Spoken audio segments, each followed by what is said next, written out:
Hello there guys, in this video I will show you how to add or remove someone from Snapchat group.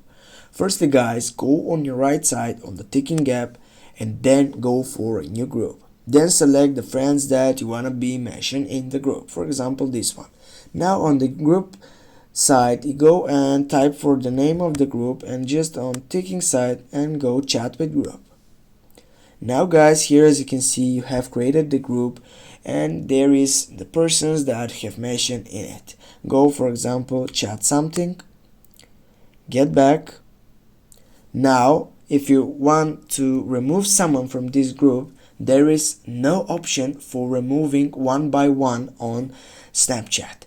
The solution for this is just to tap on this group and go for more.